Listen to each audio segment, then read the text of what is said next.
Altamiro Borges, não dá para começar sem falar da micareta de Copacabana, que o Genuíno falou, né? 32 mil pessoas, tá bom, né? Mas eles sempre querem mais e eles sempre. Os bolsonaristas acham que vão colocar sempre 10 milhões de pessoas, de pessoas nas ruas. Como é que você acompanhou alguma coisa do evento de ontem? Eu queria te ouvir um pouquinho sobre isso. Vamos lá. Então, Conde, micareta é forçação de barra. Às vezes a gente faz uns atos que parecem umas micaretas. Eu acho, Verdade. Eu acho que o ato, 30 e poucas mil pessoas, né? 33 mil pessoas, segundo o monitor da USP, bastante gente. Você tem aí um núcleo fascista. Agora, eu acho que o ato frustrou o Bolsonaro. Frustrou o Malafaia. Né? Eles estavam esperando muito mais gente. Tanto é que o Malafaia tinha dito, né, que eles iam superar São Paulo. E é o território dele. Né? É território das milícias também. Então, dava a impressão de que poderia bombar o ato, né? Ser um ato que superasse São Paulo. Era o que o Malafaia estava prometendo. Foi o que prometeu para o Bolsonaro e não cumpriu. Né? Dizendo que era o território dele, esqueceu de dizer, não foi, preferiu esconder que é o território das milícias também. Né? Então, acho que isso frustrou, ficou muito abaixo do que foi o ato em São Paulo. O ato em São Paulo, esse mesmo monitor da USP, esse mesmo grupo de trabalho da USP, tinha feito, né, o levantamento com fotos do drone e tal, tinha feito e tinha falado em 180 e poucas mil pessoas na Avenida Paulista. Né?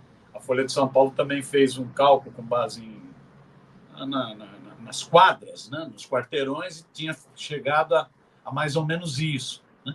O ato do Rio ficou 20% disso. Então, ficou muito abaixo. Né? Ficou menos de 20% disso. Então, o mesmo monitor que fez São Paulo 180 mil, fez agora Rio de Janeiro 33 mil. Né? Então, ficou abaixo. Eu acho que isso frustrou. Né? E eu acho que a frustração ficou visível, inclusive, na fala do Bolsonaro. O Bolsonaro estava meio abatido, falou 30 e poucos minutos, só falou abobrinha, não falou nada de novo. Abobrinha, não sabia como terminar, né? Ficava lá. Pois vou terminar, só falou abobrinha, não acrescentou nada de novo.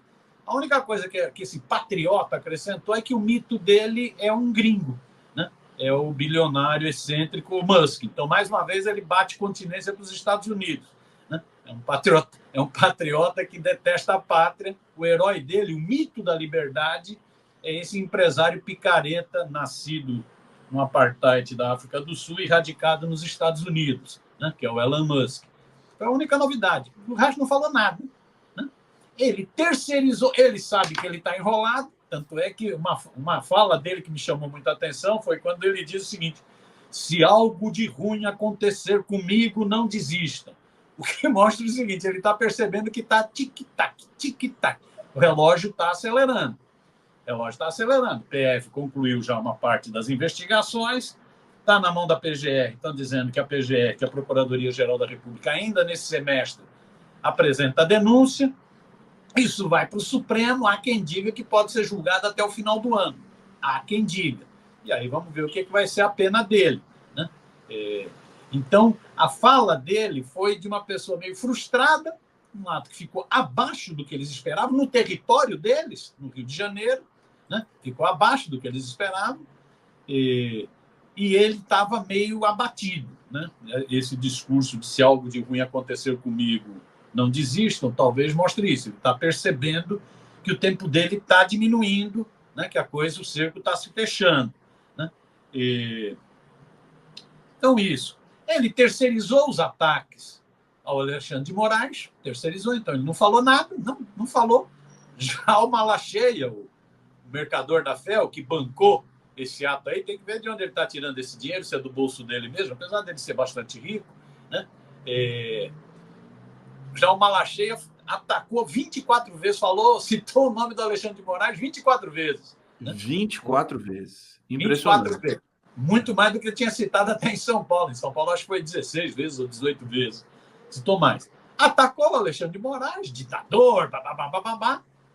Atacou, ele liga a metralhadora giratória, esse mala cheia, né, esse mercador da febre, liga a metralhadora giratória. Atacou o presidente do Senado, o Pacheco, logo o Pacheco, que acabou de votar uma PEC de interesse deles, atacou o Pacheco, né, dizendo que ele é um frouxo, atacou o Pacheco, e atacou os comandantes militares, atacou o comandante do Exército, da Aeronáutica e da Marinha, atacou os três pedindo para que eles renunciem aos cargos, né, renunciem aos cargos de comandante.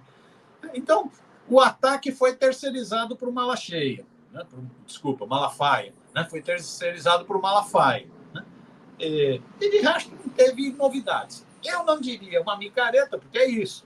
Você tem aí 33 mil, segundo o monitor da USP, 33 mil fascistas. 33 mil fascistas. Em certo sentido, o ato cumpriu alguns objetivos do bolsonarismo. Me parece, Conde, que o principal objetivo do bolsonarismo nesse ato era dar mais um empurrão no processo eleitoral. Eles transformaram o ato, Bolsonaro transformou o ato num ato eleitoral.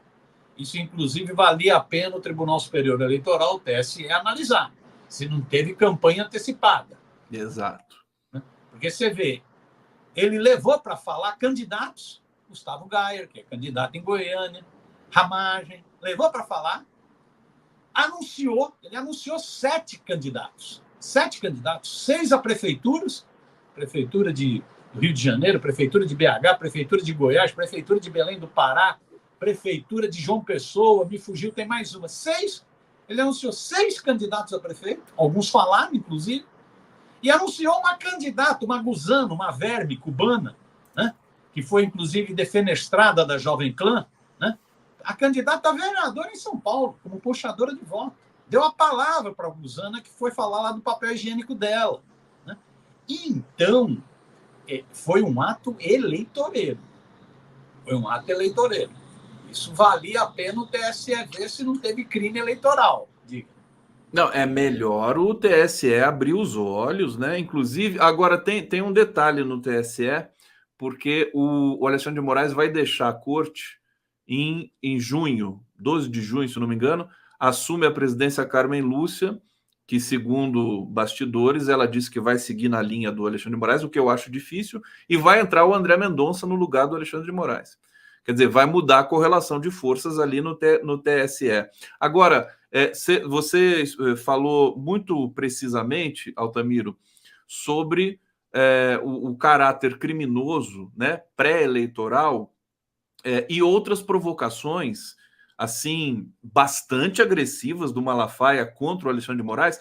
Me parece que o Alexandre, o STF, o governo, todo mundo, aliás, não quis ecoar esse movimento do Bolsonaro, considerado um evento fraco e tudo mais. Você acha que essa é a posição certa? A resposta tem que vir mais adiante, quando abaixar um pouquinho a poeira? Então, Conde, só voltando um raciocíniozinho. Então, eu Por acho favor. que cumpriu o objetivo do bolsonarismo, né?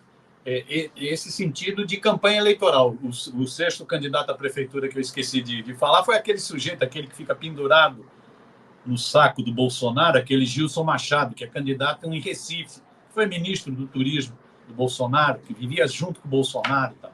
Né?